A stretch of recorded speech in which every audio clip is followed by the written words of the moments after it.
allons continuer notre série tugiye kubandanya icigisho cacu sur les prérequis, les conditions pour être dirigé par le Saint-Esprit.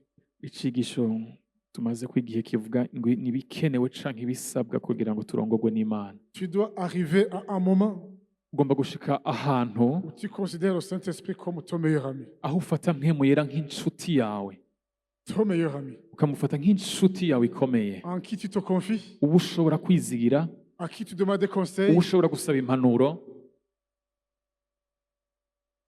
à qui tu demandes la direction, uwo usaba kugira ngo aguhe intumbero, à tel point que ku rugezo tu ne puisses plus prendre une décision sans avoir consulté au Saint-Esprit, aho udashobora gufata ingingo utabanje gusobanuza mpwemu yera, que tu ne puisses opérer un choix sans avoir consulté au Saint-Esprit, aho udashobora kugira amahitamo namwe utabanje kubaza mpwemu yera, que tu ne puisses initier un projet sans avoir consulté au aho Saint-Esprit, udashobora gutanguza umugambi n'umwe utabanje kubaza mpwemu yera, parce que tu le considères comme ton meilleur ami. kuko umufata nk'inshuti yawe idasanzwe. On peut avoir des amis Urashobora kugira inshuti qui sont limités. bafise aho bagarukira, Tu demandes un conseil ukasaba impanuro ku nshuti yawe, et la personne dit, je ne comprends même pas ton problème. agaheza akakubwira ati n'icyo kibazo ufise ntaco ntahura, Je n'ai pas de solution. nta nyisho mfitiye ico kibazo mbajije. Mais le Saint-Esprit, Ariko mpwemu yera il est la solution. niwe nyishu, Il y prend ce qui est à Dieu et nous l'annonce. afata ngo biri mu Mana akabitumenyesha, Il nous annonce les choses à venir. atumenyesha ibigira bize.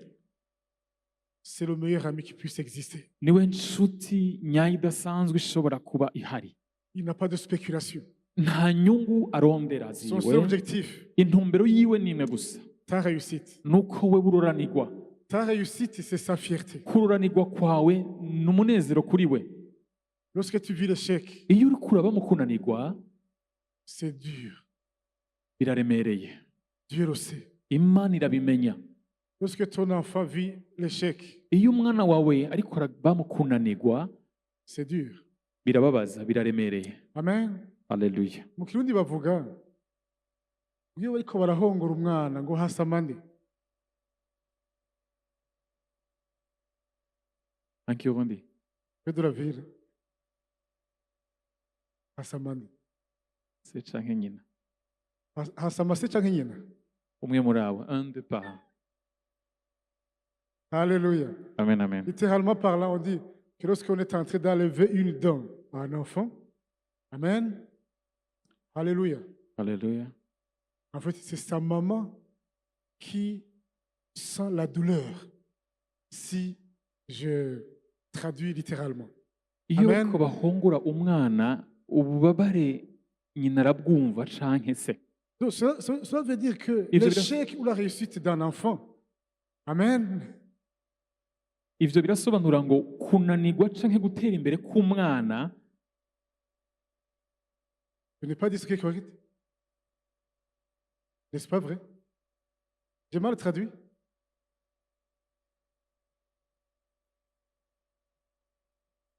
Ah, les papas sont furieux, ils sont en train de dire non, c'est moi.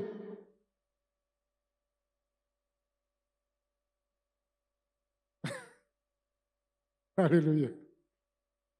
De toutes les façons, uko biri kose ceci nous montre que ivyo biratwereka ko la réussite ou l'échec d'un enfant ugutera imbere canke kunanirwa ne k'umwana laisse pas son parent indifférent. Ne laisse pas son parent indifférent. hari ico bikora ku muvyeyi wiwe. Ta réussite, c'est la fierté de ton papa céleste. Ukuranirwa kwawe ni umunezero kuri so wo mw'ijuru. Amen. Haleluya. Ton échec, Kunanirwa kwawe, Dieu te regarde. Imana irakuraba Il dit, mon enfant, ikavuga ati mwana wanje, je voudrais que tu réussisses. nari nipfuza yuko ururanirwa. Amen. Haleluya. Je ne me plais pas de te voir vivre l'échec. Sinezererwa kunanirwa kwawe. Amen. Haleluya. Je veux que tu réussisses. Imana irashaka yuko ururanirwa. Imaginez-vous alors consulter celui qui veut que tu réussisses et qui a toute solution. Mais la conséquence, c'est la réussite. Niwiyumvire rero kuja gusobanuza, kuja kubaza umwe azi byose inkurikizi ni uko uroranirwa. Mais je vous assure, l'être humain est souvent arrogant. Ariko reka mubwize ukuri, umwana w'umuntu harimo ako kantu ko kwiyemera, Il dit, je suis très intelligent. harimo ubwibone akavuga ati ndaciye ubwenge, Je peux prendre une décision. akumva wenyine arihagije arashobora gufata ingingo, Il oublie d'associer Dieu. akibagira kubaza Imana, Amen. Il oublie d'associer Dieu. akibagira kubaza Imana. Nous sommes limités. Turafise aho tugarukira. Seul Dieu est parfait. Imana yonyine niyo itunganye, Seul Dieu a toute la connaissance. Imana yonyine niyo ifise ubumenyi bwose. Soyons humbles Duce bugufi, et soumettons-nous à la direction du Saint-Esprit et nous pourrons réussir. hama duce bugufi turondera inzira y'uhoraho. Alléluia. Amen, Donc, amen. nous sommes sur le thème Turi kuri ico cigisho, les conditions pour être dirigés par le Saint-Esprit. ibisabwa kugira ngo turongorwe na mpwemu yera. Amen. Haleluya. Ça, c'est le thème. Ico ni Nous allons icigisho. décortiquer Turaza kwinjira mu point par indani point agace ku kandi pour comprendre le contenu. kugira ngo tubashe gutahura.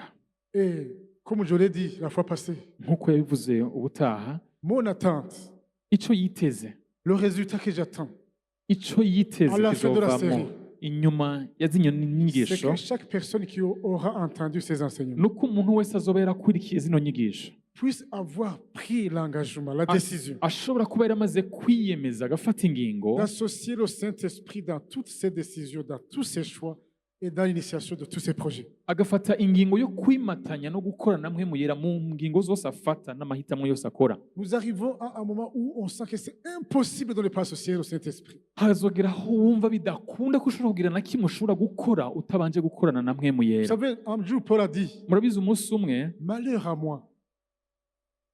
Malheur à moi. Akaga. Si je ne proclame pas l'évangile.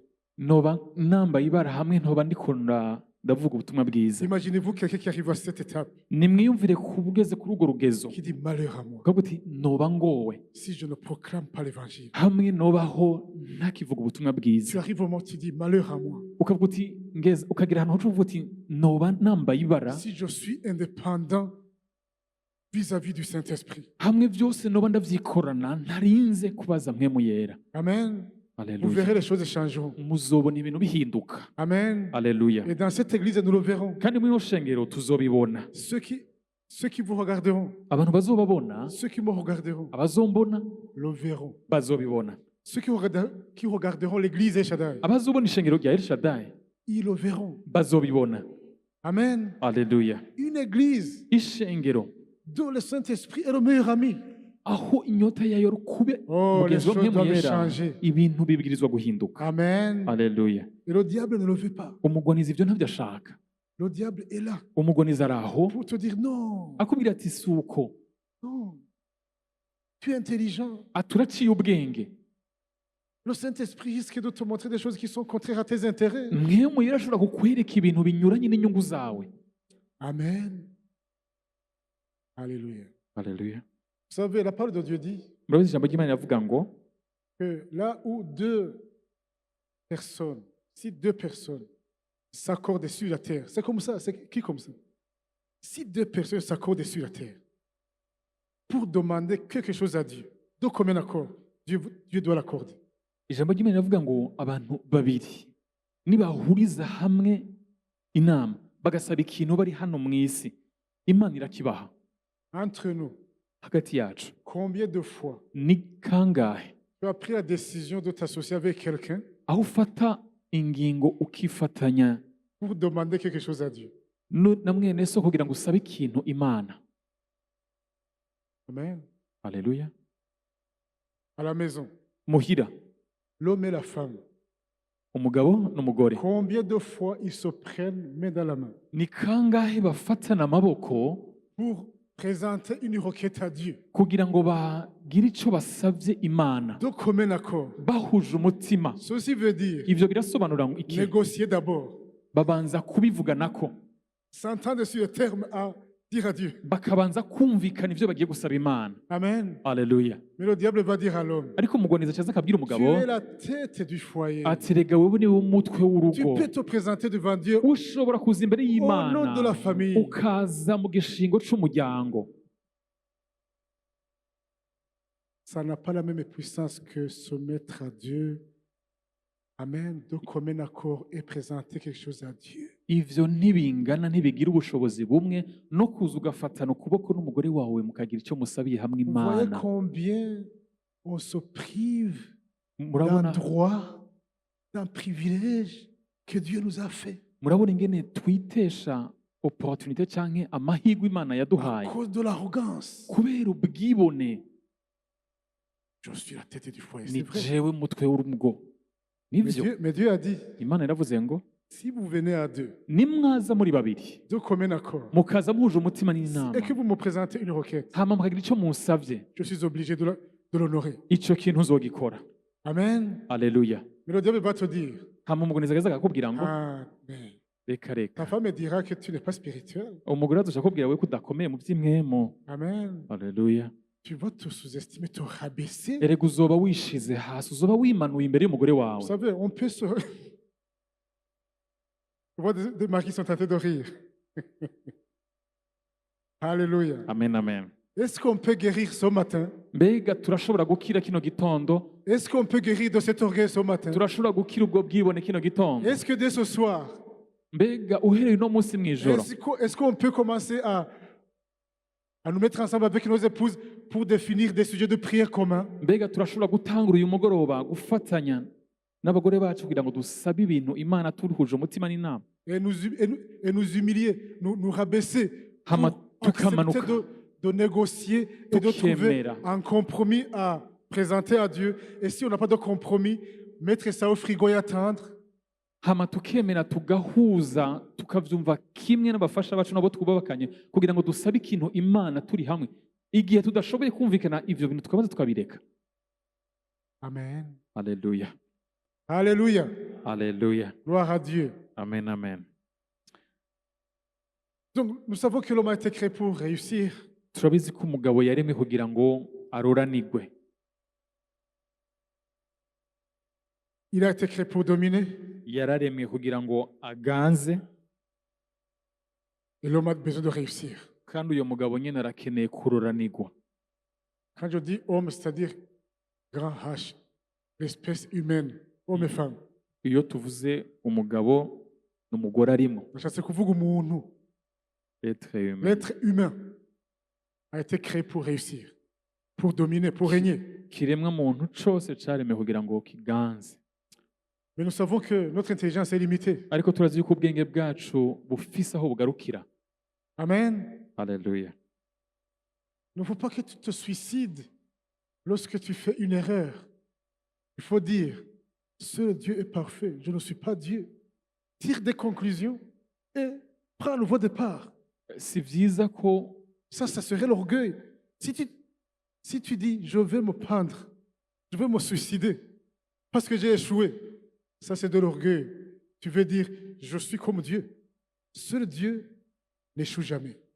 Amen. Haleluya. Si vyiza ko wicira urubanza canke ukiyahura ngo nuko wananiwe ahantu kanaka.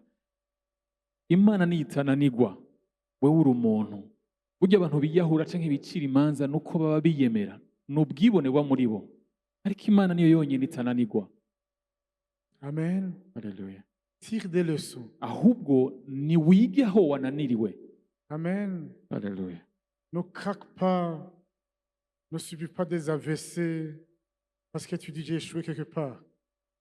Ntuce ugwara ngo nuko hari aho wananiwe ahantu kanaka ugira amavese n'izindi ndwara.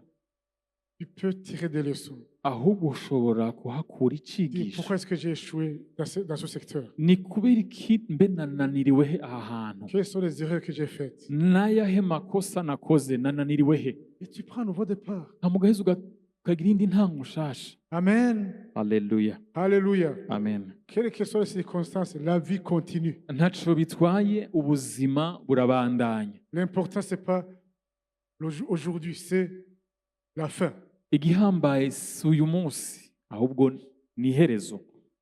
Si vous analysez la vie des personnes qui ont marqué ce monde, Nimwagerageza kuraba amateka y'ubuzima bw'abantu bagize icyo bakora gikomeye hano mu isi, ils ont échoué à certaines époques. hariho ahantu bagiye Ils ont barananirwa, échoué dans certains domaines. hariho imico imwe imwe bagiye barananirwamwo, Mais ils n'ont pas abandonné. ariko ntibahevye. Amen. Haleluya. Ils tirent des leçons. Ahubwo barondeye gukura inyigisho aho Ils bananiriwe, corrigent ce qu'il faut corriger. bagaheza bagakora neza vya bindi vyari vyabananiye, Et ils continuent. bagaheza bakabandanya. Amen. Haleluya. Alléluia. Amen, amen. Gloire à Dieu. Amen, amen. Je regardais le lancement des fusées de Elon Musk. Yariko araraba ingene barungika ca kigendajuru ca Elon Musk. Amen. Haleluya. Des fois, ça a explosé. Rimwe na rimwe hari igihe Alors qu'il a gisenyukira mu investi des kirere, milliards. rimwe na rimwe hari igihe gisenyukira mu kirere kidashitse iyo bakirungitse, kandi haba hashowemwo amamiliyari Il a n'amamiliyari, continué. ariko arashishikara agasubira akagerageza. Et c'est la seule personne au monde Niwe muntu wenyine mw'isi dont l'entreprise a déjà fabriqué une fusée qui peut être réutilisable niwe Qui muntu monte. wenyine et qui revient. niwe muntu wenyine hano mu isi yashoboye gukora ishirahamwe ryiwe ryashoboye gukora ikigendajuru gishobora gusubira gukoreshwa kikaduga kikongera kikagaruka kigasubira kikaduga, Mais il a subi des échecs. ariko hari aho yananiriwe kenshi. Amen. Haleluya. Alléluia. Amen, amen. Les gens qui réussissent, qui impactent le monde, ils subissent des pressions. Abantu bazana impinduka no mu isi hari aho bagera bikanka. Amen. Haleluya. Mais Ariko la seule différence avec ceux qui échouent itandukaniro hamwe n'abajya bananigwa et qui échouent, bakananigwa Jusqu'à la burundu, fin. bakananigwa burundu, dont l'échec et la fatalité. aho kunanigwa aribwo buzima La bwabo. seule différence avec ceux qui réussissent, Itandukaniro nabo hamwe nabo baroranigwa c'est que ceux qui réussissent, ils n'abandonnent jamais. nuko bo baroranigwa batigera baheba, Ils n'abandonnent jamais. ntibaheba. Amen. Haleluya. Persévère, persévère. Shishikara, usubira ushishikare kandi. Et je vous rappelle que les enfants de Dieu, nous avons un atout important d'être dirigés par le Saint-Esprit. Ndabibutse ko abana b'Imana dufise akabijya karusho kuko dufise mpemu yera mu ruhande rwacu. Le Saint-Esprit a été donné. Mpemu yera yaratanzwe, Il est en nous. aba muri twebwe. Amen. Haleluya. On peut discuter avec lui. Ushobora kuganira nawe, Il connaît les choses à venir. arazi ibiri imbere, Il connaît le plan de Dieu. arazi imigambi y'Imana. Jésus a dit, Yesu yaravuze ngo quand le Saint-Esprit sera venu, ngo mpemu yera niyabazako il ne va pas se glorifier. ntazokwishimagiriza Il va me wenyine, glorifier. ahubwo azoshimagiza Il jewe, prendra ce qui est à moi et vous l'annoncera. azofata ku vyanja bibamenyesha. Amen. Haleluya. Il vous annoncera les choses à venir. azobamenyesha ibigiye kuza. Comment connaître les saisons? Ni gute ushobora kumenya ibihe? Amen. Haleluya. Comment connaître les bonnes saisons? Ni gute ushobora kumenya ibihe vyiza? Comment connaître les opportunités à venir? Ni gute ushobora kumenya ibihe vyiza bigiye kuza? La direction du Saint-Esprit. Uburongozi bwa mpemu yera, Il y connaît tout. we azi vyose. Mais des fois, Ariko rimwe na rimwe les êtres humains, abana b'abantu orgueilleux qu'ils sont, mu bwibone la bwabo plupart de fois, kenshi ils mettent de côté Dieu. bashira Imana ku ruhande, Ils avancent sans Dieu, bakabandanya atamana bari kumwe, disant, je suis intelligent. bakibwira ko baciye ubwenge, Ils prennent des décisions. bagafata ingingo, Ils regrettent à la fin. bakaza kwicuza mu nyuma. Quelqu'un m'a dit un jour, Umuntu umwe yaramubwiye umunsi umwe, j'étais dans des problèmes immenses. yari mu bibazo byinshi, J'étais allé voir une personne qui pouvait m'aider. Je suis allé voir un frère qui pouvait m'aider. yahavuye aja kuraba umugenzi kugira ngo ashobore kumuha ubufasha. Et ce frère m'a dit Hama umugenzi we aramubwira que ngo Dieu lui a dit un jour yuko Imana yamubariye umunsi umwe, qu'il y a des prières yuko hariho amasengesho que les êtres humains ne feraient pas, abana Ne serait pas b'abantu obligé de faire. batokoze, ne seraient obligés de faire. Qu'il y a des prières yuko hari que amasengesho les êtres humains ne seraient pas obligés de faire. abana b'abantu batari bakwiye gusenga, Demandant à Dieu de venir à leur secours basaba ngo Imana ize kubatabara s'ils avaient associé Dieu dans leurs décisions. iyo baza gufatanya n'Imana igihe bafata ingingo. Est-ce que ce n'est pas vrai? Mbega ivyo si ukuri? C'est vrai. Ni ukuri uko Dieu nous aime Imana iradukunda et il veut que nous réussissions. kandi irakeneye ko turoranirwa.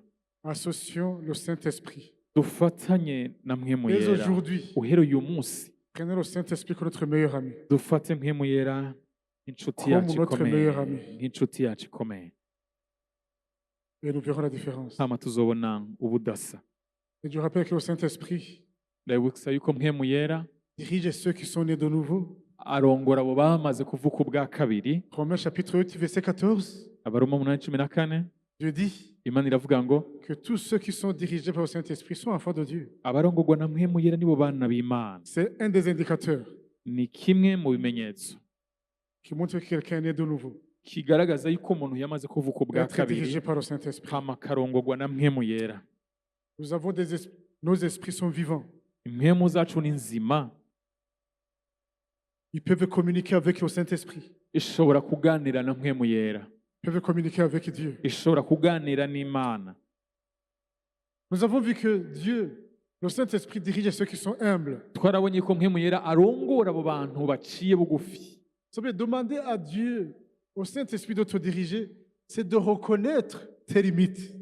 Burya gusaba Imana, gusaba mpwemu yera w'Imana kugira ngo akurongore, nuko uba uzi ko ufise akarimbi, hari aho udashika. Alléluia. Amen, amen. Je dis, je reconnais que je suis limité. Ubwo uti jewe ndazi ko mfise aho Je ngarukira, ne vois pas de solution. hariho ibyo ntashobora kuronkera inyishu. Je veux initier un projet, Nagomba gutanguza umugambi, mais je ne veux pas que mon projet soit affecté par des handicaps qui viendront dans le futur. ariko sinifuza yuko umugambi ngomba gutanguza ugira ingorane mu nyuma. Montre-moi ce que je dois faire. Nyereka Mana icyo nkwiriye gukora. Qu'est-ce que je dois faire? Ni igiki ngomba gukora? La réussite Ukururanirwa. et le partage de ceux qui se soumettent à Dieu. Ni umurage kuri abo bimatanyije n'Imana. Jésus a réussi parce que il a su se soumettre au Père. Yesu yararuraniwe kuko yashoboye kwimatanya n'Imana. Et même Dieu te dit, N'Imana irakubwira ubwayo, soumets-toi à moi ni wimatanye nanje. et tu pourras résister au diable et le diable pourra fuir. Hama uzoshobora kugwanya umugwanizi nawe azohunga. Résistez au diable et il fuira loin de vous. Mugwanye Satani nawe azobahunga. Ça se trouve dans Jacques chapitre 4 verset 7. Yakobo 4:17. Mais ça c'est une partie du verset. Ariko ako n'agace kamwe k'ijambo, C'est la partie B. n'agace B. La partie A dit, soumettez-vous à Dieu. Agace ka mbere karavuga ngo wimatanye n'Imana. Soumettez-vous à Dieu. Wimatanye Résistez au n'Imana. diable, il fuira loin de vous. Hama ugwanye umugwanizi nawe azoguhunga. Mais des fois, on voit Ariko kenshi tuzobona, ce qui est à notre avantage. tubona ibidufitiye inyungu. Ce qui nous demande de sacrifier quelque chose, on ne le voit pas. Ibidusaba ko hari icyo dutanga turekura duheba, ibyo ntitubijamwo. Accepte de te soumettre à Dieu, Ariko wemere guca bugufi mbere y'Imana. de sacrifier des intérêts qui ne sont pas conformes à la parole de Dieu. Ntagire inyungu uheba izo ubona bidahuye n'iby'ubwami bw'Imana. Amen. Haleluya. Et tu pourras marcher tête haute devant l'ennemi. Aho uzoshobora kugenda wemye imbere y'umugwanizi. Alléluia. Amen, amen.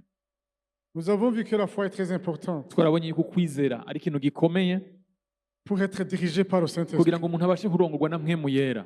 Pourquoi est-ce que la foi est importante? Kubera iki kwizera ari ikintu gihambaye cyane? La foi, c'est quoi? Ukwizera ni iki? C'est l'appropriation de ce qu'on n'a pas encore vu par nos yeux Ni kwikwegera ko ibyo tutararonka. Amen. Haleluya. Être sûr que ça nous appartient. Ukamenya neza yuko ari ibyawe uvyegukira. Et nous comporter comme si nous l'avions déjà dans nos mains. Hama ugaheza ukagenda nk'uko ivyo bintu wamaze kuvyakira C'est ubufise. ça la foi. Uko niko kwizera. Lisez Hébreux chapitre 11, verset 1. Musome Abaheburayo igice ca 11 umurongo wa mbere. Et Dieu dit, Imana ivuga ngo sans la foi, il atakwizera est impossible de lui plaire. ntushobora guhimbara Imana. Au verset 6. Umurongo wa 6. Alléluia. Lorsque tu as la foi, Iyo ufise uko kwizera, lorsque tu demandes au Saint-Esprit de te diriger, iyo usavye mpwemu yera kugira ngo akurongore, c'est parce que tu refuses de marcher selon la vue, nuko wanse kurongorwa n'ivyo ubonesha amaso, mais de marcher selon ce que Dieu dit. ariko ukaba wemeye kurongorwa na mpwemu yera. Je donne un exemple. Akarorero, Tu traverses un désert, des moments de désert. uriko uraca mu gisa n'ubugaragwa. Chaque personne a son moment de désert. Burya umuntu wese arafise igihe ciwe mu buzima c'ubugaragwa. Mais tu sais Ariko urabizi Que 2 Corinthiens chapitre 8 verset 9 icete cya kabiri cy'abikorino igice cy'indwi umurongo w'icenda dit que havuga ngo ta pauvreté a été portée par Christ, ngo ubukene bwawe ni Yesu a yabwikoreye. été portée par Jésus. Yesu niwe yabwikoreye. Tu sens des symptômes de maladie, Ukumva ibimenyetso by'indwara, mais tu sais ariko ukaba uzi yuko que 1 Pierre chapitre 2 verset 24, yuko icete cya mbere cya Petero kabiri umurongo wa kane Dieu dit que tu as été guéri par les meurtrissures de Jésus. bitubwira yuko wakiriye mu mishishago ya Yesu Kristo. Tu as la foi. Urafise uko kwizera, La foi vient de ce que l'on entend de la parole de Dieu. kandi uko kwizera kuva ku byo wumvise bivuye ku ijambo ry'Imana. Et tu commences à prier hama ugatangura gusenga en disant, uvuga ngo Saint-Esprit, mpwemu yera, je suis en train de traverser des situations qui sont contraires à mon héritage en Christ. ndiko ndaca mu bintu binyuranye n'ibyo mfitiye uburenganzira muri Kristo Yesu. Le manque, ce n'est pas mon partage en Christ. Ukuburanirwa si wo mugabane wanje. Dieu me dit que je suis béni de toute bénédiction. Imana irambere yuko mpezagwa imihezagiro yose, Et je sais kandi ndazi que Dieu ne fait pas de magie. yuko Imana atari umunyamareba, Il bénit l'œuvre de mes mains. ihezagira ibikorwa by'intoke zanje. Ça, c'est la foi. Uko ni ukwizera. Et tu dis, hama ukavuga ngo montre-moi les opportunités. nunyereke uburyo, Qu'est-ce que je dois faire? ni igiki nkwiriye gukora, Qu'est-ce que je peux faire? ni ikihe gikorwa nokora. Montre-moi, ouvre mes yeux, Nunyugura amaso que je yanje puisse voir kugira ngo mbashe kubona les opportunités ikintu nshobora gukora, et que je puisse les saisir. nshobore kugikora. Ça, c'est la direction du Saint-Esprit que tu cherches, mais sur base de la foi que tu as. Aho uri kusaba uburongozi bwa mpwemu yera ariko bushingiye ku kwizera. Alléluia. Amen. Il y a des gens qui vont en justice contre toi.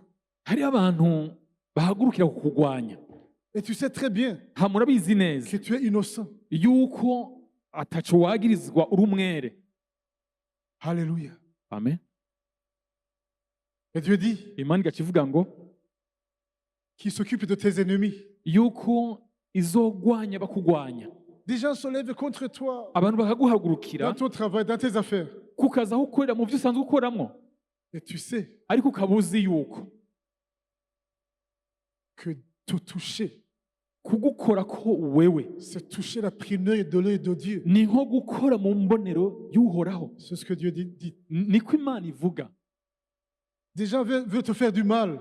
Umuntu akaza agomba gukorera nabi, Et tu sais que Dieu tient ta vie au creux de sa main. ukaba uzi yuko Imana ivuga ko ubuzima bwawe buri mu kiganza cayo. Mes frères, mes sœurs, ce que je vous dis, ça m'a aidé un jour.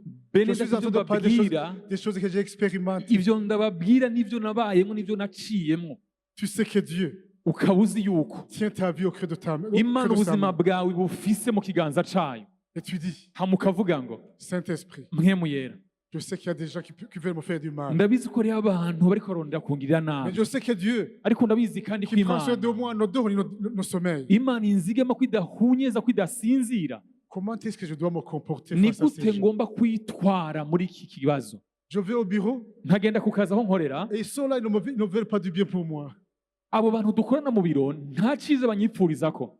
Ceux qui ne sont pas dirigés par le Saint-Esprit Abatarongorwa na mpwemu yera vont marcher dans la chair, baca babikorera mu mubiri, provoquer des conflits inutiles à gauche à droite. baca baja kuraba bakagomba kugwana intambara yo mu Mais mubiri. celui qui connaît son Dieu, Ariko uguzi Imana qui a la yiwe foi, afise ukwizera, les gens sont étonnés lorsqu'ils le voient. abantu baratangara iyo bamubonye.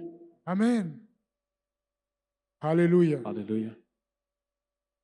Et tu dis au Saint-Esprit, qu'est-ce que je dois faire? Mukabaza mpwemu yera ati ndakora iki? Je t'assure, il y a des gens qui viendront. Ndakubwiza ukuri, hariho abantu bazoza Et qui viendront te dire, baze bakubwire ngo j'ai besoin de connaître ton Dieu. ndakeneye kumenya Imana Tu yawe. sais, j'ai tendu des pièges. Urabizi J'ai nagerageje tendu des gutega pièges. imitego myinshi, Ça n'a pas marché. ariko ntibyigeze bikunda, Amen. ntiyigeze gufata. Un jour, je venais pour te faire du mal. Hari umunsi nari nje gukorera Lorsque je ikibi, t'ai regardé, maze kukwitegereza gusa j'ai senti la peur. nagize agashitsi, nahinze umushitsi, Et j'ai fait marche arrière. ndaheza nsubira inyuma. Alléluia. Amen. Qu'est-ce que Jésus a dit aux 70 qui étaient allés prêcher l'évangile? Mbega Yesu yabwiye gute bamwe 70 bagiye kuvuga Il ubutumwa? leur a dit, Yarababwiye ngo vous étiez dans la joie, vous étiez en train de récolter, vous étiez en train de moissonner pour moi Hein, amen. ati nivyo muraryohewe mwariko murimbura, Mais moi, je voyais ariko nabonye jeho, le diable tomber nabonye satani amanuka, comme un éclair. nabonye satani amanuka, Mais je vous ai donné le pouvoir de vaincre. ariko nabahaye ubushobozi bwo kunesha. Alléluia. Gloire à Dieu. Cherchez la direction du Saint-Esprit. Rondera inzira ya mpwemu yera, Les gens seront confondus. abantu bazozanagizanirwa hagati yabo, Tes ennemis viendront faire la paix avec toi abansi bazokurondera ngo mugiranire amahoro, parce qu'ils auront vu qui est ton Dieu. kuko bazoba bamaze kubona imana yawe iyo ariyo. Amen. Ça, Haleluya. c'est la foi. Uko ni Mais tu ukwizera, peux être dirigé par le Saint-Esprit. ushobora kurongorwa na mpwemu yera. Amen. Mais Haleluya. si tu veux faire toi-même, Ariko ukaba ugomba kubyikorera wowe ok, nyine, Dieu te laisse. imana irakureka. Quand tu seras limité, tu reviendras. nta mu munsi uzoba wumva unaniwe uzoheza ugaruke ku mana. Amen. Haleluya. Je ne te souhaite pas que tu essaies d'abord tes capacités, sinkwifuriza kubanza kugerageza wewe, mais que tu associes le Saint-Esprit tous les jours de ta vie. ariko ndakwifuriza kufatanya na mpwemu yera igihe cyose. Amen. Haleluya. Alléluia. Amen, amen. Un point nouveau. Ikindi gishasha, Le Saint-Esprit dirige ceux qui marchent dans l'amour. mpwemu yera arongora abagendera mu rukundo. Tu sais, lorsque Dieu dit, avant que tu te naisses, je t'avais déjà consacré. Murabizi igihe Imana ivuga ngo imbere y'uko uvuka nari naragutoranije, Il a dit à Jérémie, je t'avais consacré prophète des nations. yabibwiye Yeremiya ngo nari naragutoranije kuba umuvugishwa w'amahanga. Ce n'était pas pour prophétiser pour lui-même, Ntikwari ukwivugishirizwa ko ubwiwe, c'était pour servir. kwari ukugira ngo akore.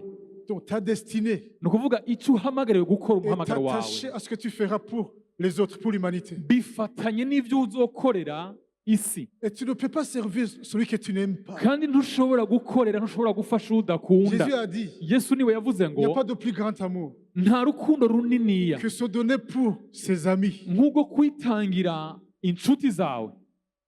Mais Ariko en fait, ils étaient ses ennemis. mu bisanzwe bari abansi biwe, Mais il les voyait déjà réconciliés avec lui. ariko yababona baramaze guhuzwa nawe, Et il s'est donné. hamara heza Parce arabitangira, qu'il te voyait, il me voyait. kuko yarabona wewe akabona na wewe akabona na Réconcilié jewe, avec Dieu. akatubona twamaze Et kuzura t'as hamwe devenu n'Imana, ses amis. twamaze gucika inshuti Voilà z'Imana. quelqu'un qui a la foi. Nguyu umuntu afise ukwizera. Si Jésus ne marchait pas par la foi, Iyo Yesu ataza kugendera il mu il rukundo, aurait abandonné. yari kubivamwo. Se donner pour des gens qui disent ils travaillent pour Bézébul. Kwitangira bamwe ariko baramwita ngo uwo muntu akora na Belzebuli. Vous vous rendez compte? Muribaza. Alléluia. Haleluya. Mais même pour ceux qui ont crucifié, No kuri bamwe bamubamba, Jésus a dit, Yesu yaravuze ngo, Amen. haleluya, Il a dit, yavuze ngo pardonne-leur parce qu'ils ne savent pas data baharire kuko batazi ce ico qu'ils bakora, sont en train de faire. ntibazi ico bariko barakora. Amen. Haleluya. Alléluia. Amen, amen. Alléluia. Haleluya. Si vous avez lu Nimba mwarasomye les petits livrets qu'on a distribués ici, twa dutabo dutoya batanze il y a hano, un livre qui parle de comment passer de la malédiction à la bénédiction. hariho agatabo kavuga ngo ni gute umuntu asohoka mu muvumo yinjira mu mugisha. Je l'ai lu Yaragasomye, et j'ai constaté un passage yarasomye ahantu où les Juifs aho abayuda qui ont crucifié Jésus babamvye Yesu avaient attiré la malédiction sur le peuple juif. bari bazanye umuvumo ku ihanga ry'abayuda, Parce qu'ils ont dit kuko baravuze ngo que le sang de Jésus soit sur nous ngo ayo maraso yiwe aratubako, et sur nos enfants. ngo aratubazwa twebwe, arahama twebwe n'imiryango yacu n'abana bacu. Mais Ariko l'auteur a dit uwanditse ico gitabo yaravuze ngo qu'il y a qu'il y a des conférences qui se sont faites en Israël où des personnes ont prié pour que cette malédiction soit ôtée. Et ça a été possible parce que Jésus a dit sur la croix, pardonne-leur parce qu'ils ne savent pas ce qu'ils sont en train de faire. uwanditse ako gatabo yaravuze yuko ngo hariho amakonferansi abera hariya mu bayuda ngo aho bajamwe bagasenga kugira ngo bikure ko uwo muvumo bikwegeye ihe bavuga ngo amaraso ya Yesu ngo arakaduhama twebwe n'abana bacu, kandi ivyo Yesu yarabikoze kuko ngo ku musaraba yavuze ngo baharire kuko batazi ico bakora. Est-ce que vous avez lu ce livre? Muramaze gusoma ako gatabo? Amen. Haleluya. Dans vos familles, Mu miryango yanyu c'est dans ce livre que j'ai découvert un endroit. yarasanze muri ico gitabo ahantu handitse ngo, Est-ce que vous savez qu'il y a des gens, murabizi yuko hariho abantu, des maris, abagabo, des femmes ou des enfants, abagore, abana qui sont tout le temps malades bama bagwaragurika parce que leurs conjoints et conjointes souhaitent leur mort dans leur mentalité. kubera abagabo babo babipfuriza urupfu mu vyiyumviro. Est-ce que vous savez? Ivyo murabizi ko bibaho. Amen.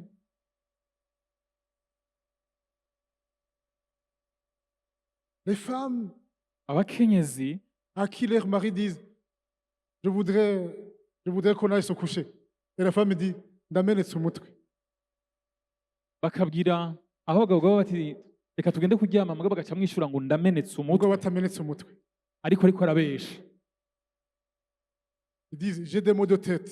Akavuga ngo yumva amenetse Non umutwe, pas parce ils n'ont pas des maux de tête, mais atari uko amenetse uwo il y a mutwe, quelque chose sur laquelle elle est en désaccord avec son mari. Et il dit, ahubwo kuko hari elle dit, ikintu, je ne viens pas parce que j'ai des maux de tête. ahubwo kuko hari ikintu atari ko aremerera umugabo we, akavuga ati sinza numva umutwe umenetse, J'ai mal au dos. ati numva umugongo uri kuranja. Ils sont tentés d'attirer la malédiction sur elle. Abo bariko bikwegera iyo mivumo kuri bo. Amen. Dis, je ne veux pas. Mubwira uti ntabyo numva, Je ntabyo ne nshaka, suis pas disposé. numva ntabyiteguriye. Mais ne dis pas, Ariko ntuvuge ngo j'ai des douleurs au dos. menetse umutwe ndiko mbabara mu Quand tu n'en as mugongo, pas, kandi ukomeye j'ai des maux de tête. numva menetse umutwe. Amen.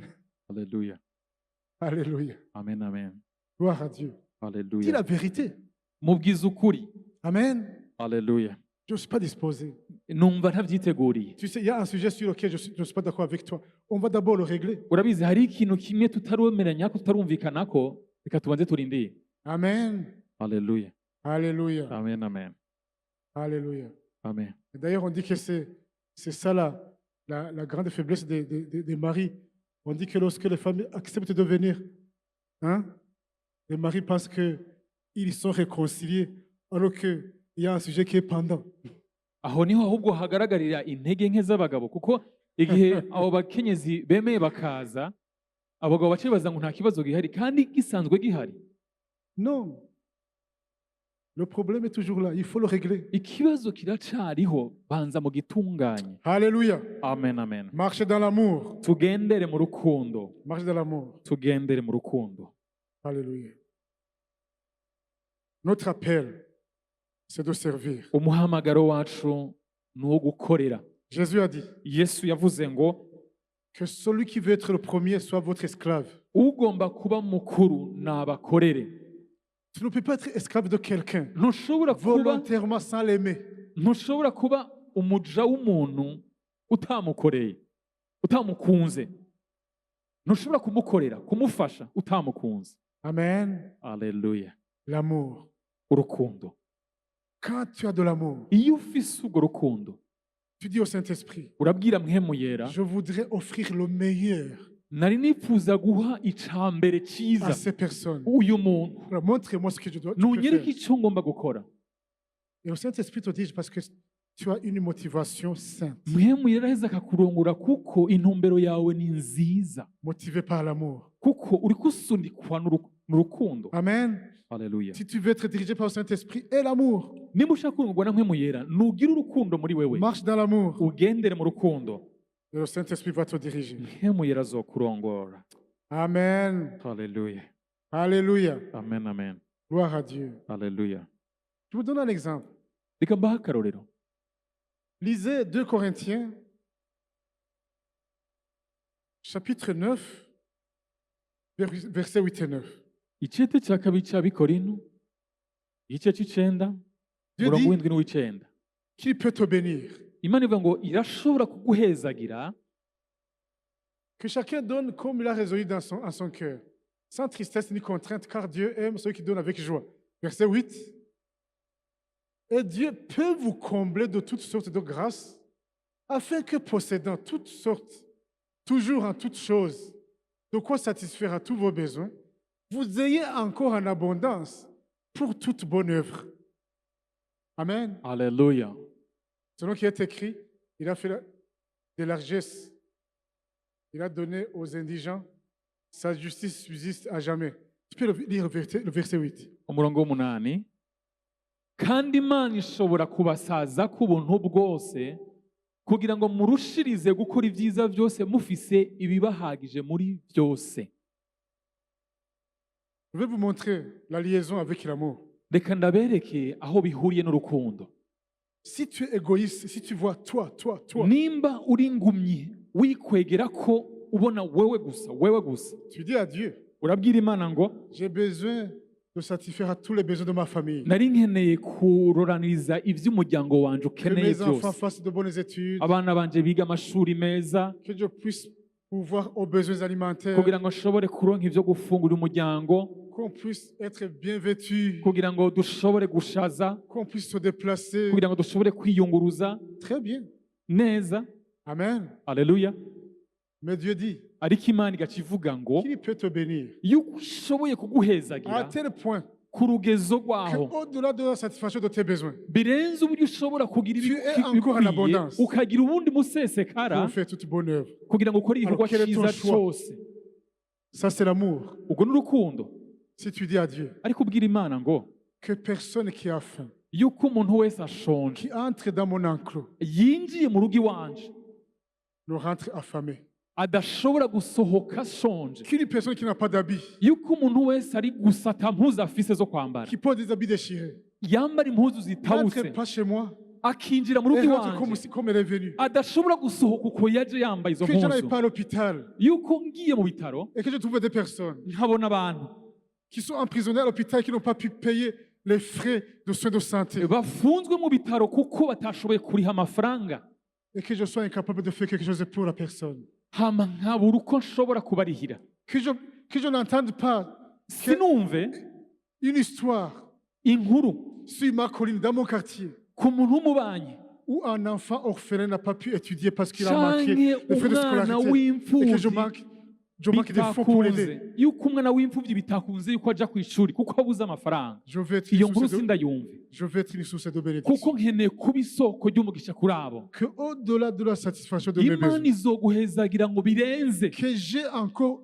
des choses en abondance yuko ugira umusesekara ku byo ufise pour que je sois une source de bénédiction. kugira ngo ube isoko ry'umugisha. Et tu commences à dire au Saint-Esprit, hama ugatangura kubwira mpwemu yera, alors qu'est-ce que je peux faire? mpwemu yera mbega nokora iki? Tu vois ma motivation, urabona intumbero tu vois ma yanje, vision. urabona iyerekwa ryanje. Je te dis que tu commenceras à voir les choses que les autres ne voient pas. ndakubwira ko uzotangura kubona ibindi Il y ibindi a des batariko barabona, connexions qui viendront à toi kuko hariho abantu bazoza kuri que tu wewe n'aurais pu rencontrer kandi utopfuye uhuye nabo si tu n'avais cette iyo motivation utaza guidée kugira par iyo l'amour. ntumbero nziza y'urukundo. Alléluia. Amen. Quel est ton choix? Être une source de bénédiction mbega ushaka kuba isoko ry'umugisha ou vivre correctement sans rien manquer? cyangwa ugomba kubaho gusa wewe ataco ukehaniwe? Quel est ton choix? nahe mahitamo ufise? C'est pour ça que Dieu dit, nicyo gituma imana ivuga ngo tout ce dont tu as besoin, ibyo ukenera byose même les païens les demandent à Dieu. n'abapagani ibyo barabisaba. Lisez Matthieu chapitre 6, musome Matayo à gatandatu partir du verset 31 jusqu'au guhera ku verset murongo wa 33. 31 kugeza ku wa 33. Dieu dit, imana iravuga ngo tu commences à te préoccuper pour ce que tu vas manger, utanguye kwitwarika ibyo ugomba pour gufungura, les habits. ibyo wambara. Même les païens ont ces préoccupations. Ibyo n'abanyabyaha abanyamahanga ibyo barabyitwararika. Allez jusqu'au verset 33, ugaca uja ku murongo wa 33. 32, 33. C'est ce que Dieu dit. nibyo imana itubwira, Mais Dieu dit, ivuga ngo cherche le royaume ahubwo rondera ubwami bw'Imana et la mentalité du royaume. n'ukugoroka kwayo En l'occurrence, l'amour. n'urukundo Dans tes différentes visions, mu byo wifuza gushikamo inclus dedans ushiremwo ce que tu veux faire pour le royaume de Dieu. ibyo ukeneye gukora ku bw'ubwami Le bw'Imana. reste sera en bonus. Ibisigaye bizokuza ko nk'inyongera. C'est nous qui nous limitons Ni nous-mêmes. twebwe twishingira C'est nous qui akarimbi, limitons Dieu. ni twebwe dushingira akarimbi Imana yacu. Est-ce que tu peux prendre la décision aujourd'hui Mbega urashobora gufata ingingo uyu munsi d'inclure chaque fois dans tes projets, yuko mu migambi yawe ukora dans tes ushiramwo visions, ugashiramwo ce que tu vas faire pour le royaume de Dieu? ivyo ugomba gukorera ubwami bw'Imana. Le reste sera en bonus. Ibisigaye bizoza Ce nk'inyungu. que tu veux Ibyo ushaka sera en bonus. bizoza nk'inyungu. Dieu dit, Imana ivuga ngo et la mentalité du royaume. ngo tugire ivyiyumviro vy'ubwami, Cherche le royaume de Dieu. turondere ubwami Dans bw'Imana ta vision, mu yereko ryawe. quel est l'avantage que le royaume de Dieu va tirer dans ta vision? Niyihe nyungu Imana iriko irakura muri ivyo vyawe? Vous voyez ce que je veux dire? Muratahura icyo ndiko ndavuga? Amen. Haleluya.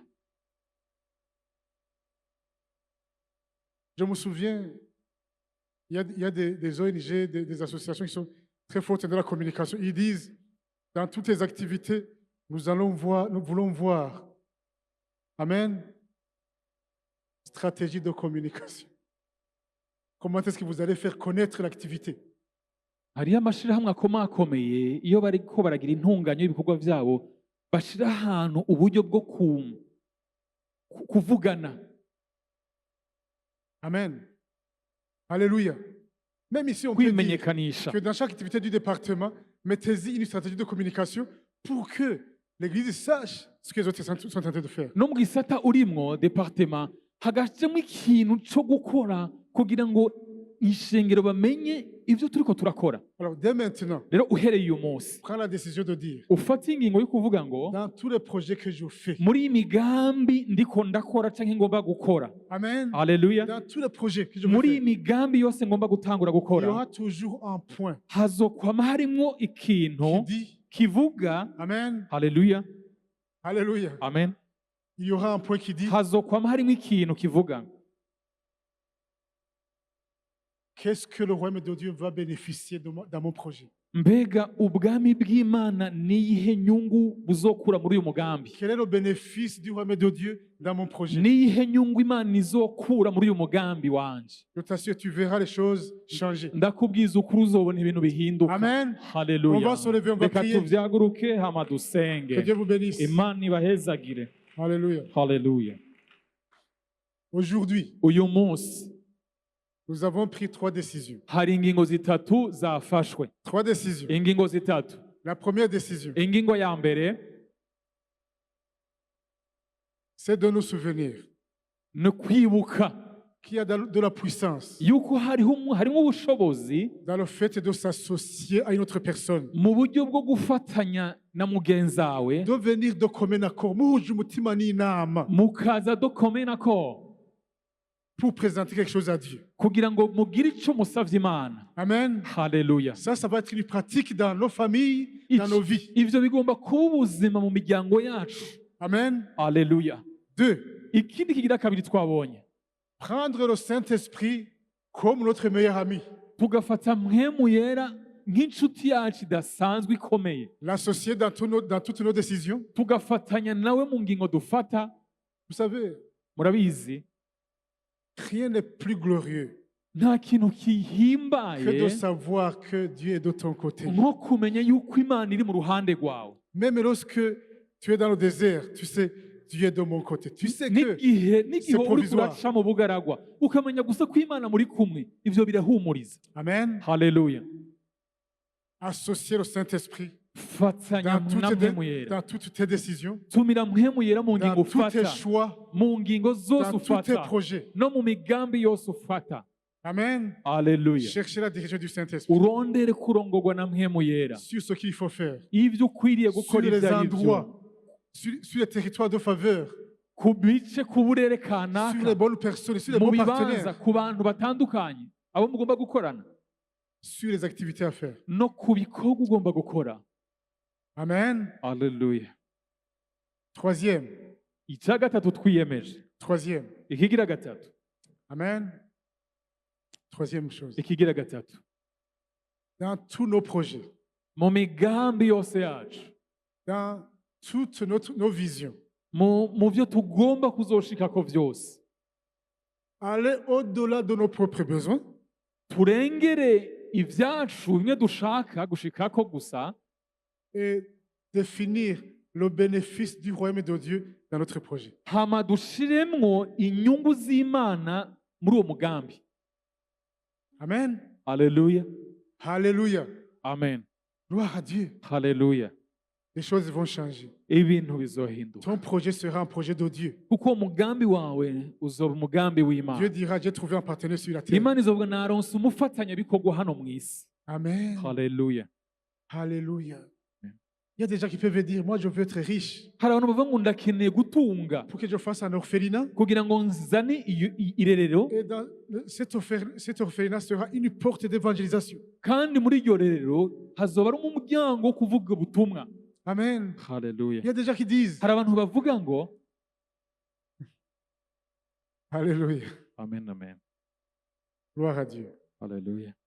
Est-ce que vous savez qu'ici dans cette église, Murabizi yuko hano mu ishengero il y a des personnes, il y a une personne qui est venue, hariho umuntu yigeze qui kuza a dit, aravuga ngo pour la Sainte Seine, ngo kubijanye no gufungura ku gusanga ku ngaburo yera n'achetez plus du jus. ntimugasubire na rimwe kugura ujya mutobe. Le jus, c'est moi. Umutobe ni jewe ngiye kuhora ndawuzana ndawugura. Ça paraît petit. Umengo ni bito. Amen. Peut-être que les gens diraient, non, construis l'église de Gihanga. Bishoboka ko rero ahubwo ntiwogenda ukubaka ishingiro ry'ihanga.